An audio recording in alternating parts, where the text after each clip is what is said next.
Hi friends, നമ്മുടെ ഇന്നത്തെ വീഡിയോയിൽ പറയുന്നത് ഫ്രിഡ്ജിലൊക്കെ പെട്ടെന്ന് കറണ്ട് പോവുകയാണെങ്കിൽ ഫ്രിഡ്ജിൽ വെക്കുന്ന സാധനങ്ങളൊക്കെ നമുക്ക് എളുപ്പത്തിൽ കറണ്ട് നഷ്ടമാവും അല്ലേ. അപ്പോൾ നമുക്ക് അതിൻ്റെ ടെമ്പറേച്ചർ കീപ്പ് ചെയ്യാൻ നമുക്ക് ചെയ്യുന്ന ഒരു ടിപ്പാണ് കേട്ടോ ഞാൻ ഷെയർ ചെയ്യുന്നത്. അപ്പോൾ അതിനായി നമുക്ക് ചെയ്യാൻ പറ്റുന്നതെന്ന് പറയുന്നത് ഇതുപോലെ നമുക്കിത് ഒരു കുപ്പിയിൽ നിറയെ വെള്ളം വെച്ചതിന് ശേഷം നമുക്ക് എവിടെയെങ്കിലും ഒന്നുകിൽ ഈ ഒരു ഭാഗങ്ങളിലോ ഏതെങ്കിലും ഒരു സൈഡ് നമ്മൾ നന്നായി കട്ടയായത്, അതായത് അഥവാ ഫ്രിഡ്ജിൽ വെച്ച് നന്നായി കട്ടയായ ഒരു വെള്ളക്കുപ്പി നമ്മൾ എവിടെയെങ്കിലും അത് സൂക്ഷിക്കുകയാണെങ്കിൽ തീർച്ചയായും നമുക്ക് ആ ഒരു ടെമ്പറേച്ചർ കീപ്പ് ചെയ്യാൻ പറ്റും. ഇത് വലിയ ബോട്ടിലാണ്, ചെറിയ ബോട്ടിലാണെങ്കിൽ നമുക്ക് ഈ ഒരു ഷെൽഫിൽ നമുക്ക് സൂക്ഷിക്കാൻ പറ്റും കേട്ടോ.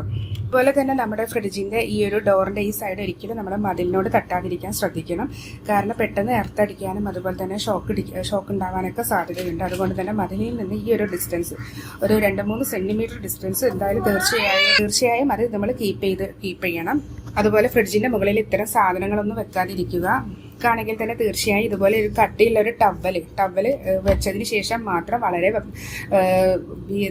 ഭാരം കുറഞ്ഞ വസ്തുക്കൾ മാത്രം വെച്ചു കൊടുക്കുക. അതുപോലെ പലർക്കും ഉള്ള ഒരു പ്രവണതയാണ് ഇതുപോലെയുള്ള ഈ പ്രതലത്തിൽ ഫ്രിഡ്ജിന്റെ മുകളിൽ നേരെ നമ്മുടെ മൊബൈൽ ഫോണൊക്കെ കൊണ്ടുവന്ന് വെക്കുക. പ്രത്യേകിച്ച് ബാക്ക് കവറൊന്നും ഇല്ലാത്ത മൊബൈൽ ഫോൺ ആണെങ്കിൽ തീർച്ചയായും പെട്ടെന്ന് ഫോൺ കേടാവാൻ സാധ്യതയുണ്ട്. അപ്പോൾ അതൊന്നും ഒരിക്കലും ചെയ്യാതിരിക്കുക.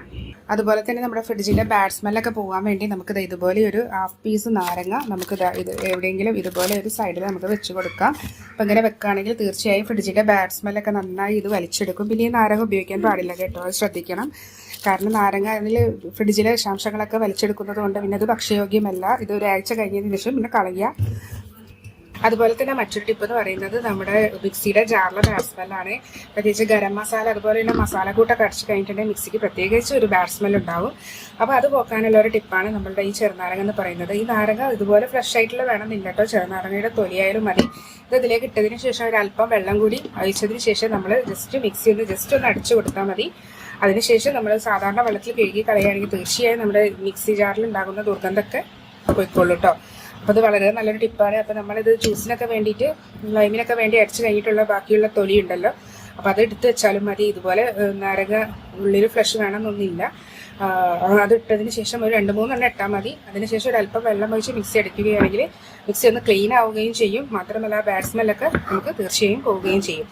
അപ്പോൾ ചിലർ ഇറച്ചിയൊക്കെ നമ്മൾ ഇറച്ചി കേക്കിനൊക്കെ വേണ്ടിയിട്ട് മിക്സിയിലിട്ട് അടിക്കാറുണ്ട്. അപ്പോൾ അതിൻ്റെ സ്മെല്ലൊക്കെ ചിലപ്പോൾ ഉണ്ടാകാറുണ്ട്. അപ്പോൾ അതിന് വേണ്ടിയിട്ടും കൂടി നല്ലൊരു ടിപ്പാണ് ഇട്ടത്. നമ്മുടെ ഈ നാരങ്ങ എന്ന് പറയുന്ന നാരങ്ങ പെട്ടെന്ന് തന്നെ നമ്മുടെ സ്മെല്ലൊക്കെ വലിച്ചെടുക്കും. അതുകൊണ്ട് തന്നെയാണ് ഫ്രിഡ്ജിലൊക്കെ സൂക്ഷിക്കാൻ പറയുന്നത്. ഫ്രിഡ്ജിൽ ഇതുപോലെ മലർത്തി സൂക്ഷിക്കുകയാണെങ്കിൽ ഫ്രിഡ്ജിലെ ബാഡ് സ്മെല്ലൊക്കെ വലിച്ചെടുക്കാനുള്ള കഴിവുണ്ട്. അപ്പോൾ അതുകൊണ്ട് തന്നെ നമ്മുടെ മിക്സിയുടെയും ഒക്കെ നല്ലൊരു ക്ലീനിങ് ഏജൻ്റായി നമുക്ക് പറയാം. അപ്പോൾ ഇതുപോലെ ഒന്ന് ഇട്ട് കൊടുത്തതിന് ജസ്റ്റ് ഒരു അടി അടിച്ചു കൊടുത്താൽ മതി. പിന്നെ അതിന് ശേഷം സാധാരണ വെള്ളത്തിൽ നിങ്ങൾ കഴുകി കളയുകയാണെങ്കിൽ തീർച്ചയായും അതിൻ്റെ ബാഡ് സ്മെല്ലൊക്കെ മാറിക്കിട്ടും.